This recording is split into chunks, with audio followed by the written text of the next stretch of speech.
Congratulations on getting your brand new Vuly2, but before you start assembling your trampoline, there's a few things you need to know.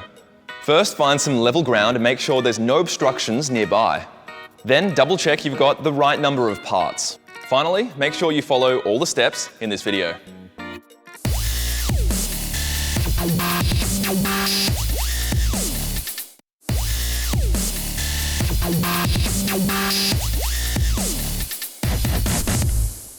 First, lay out the lower frame tubes in a circle. These are the ones without holes, and make sure the push clips are on the left. Next, lay out the upper frame tubes on the outside of the circle. These are the ones with the holes, and make sure you lie them in the same direction.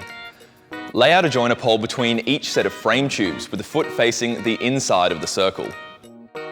Push the lower frame tube into the joiner pole. Repeat this process until you've completed a circle.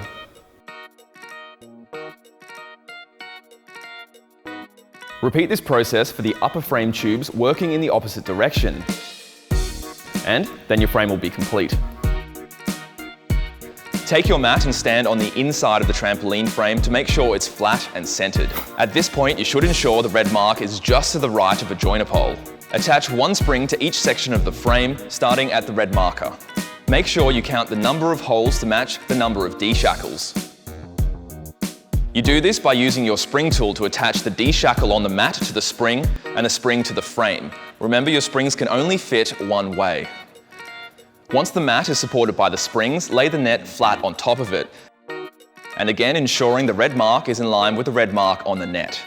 Leave the springs to the left of your joiner pole dangling in each section. These will be used for your jump mat.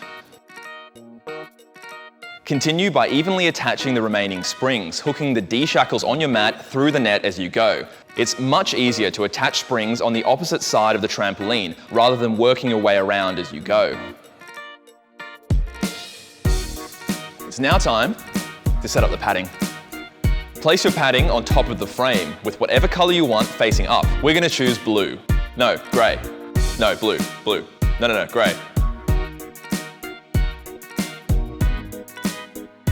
Push the springs you left dangling through the loop that secures the padding and connect them to the frame like you did with the other springs.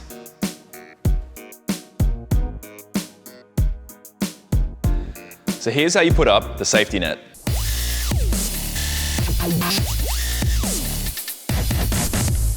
Lay out the upper and lower net poles. The upper net pole has a hole all the way through, which you can see on both sides. The lower net pole only has a hole on the outside. When you join them together, the holes should both be on the outside, and it should look like this. Insert the plastic caps into the top of the net pole. When you join them together, the holes should both be on the outside. Make sure the material isn't twisted. Insert the net pole into the joiner poles. Continue this process and the net will lift as you go. When you get to the last two net poles, just remember it's easier to connect the upper net poles to the net first, so they don't become out of reach.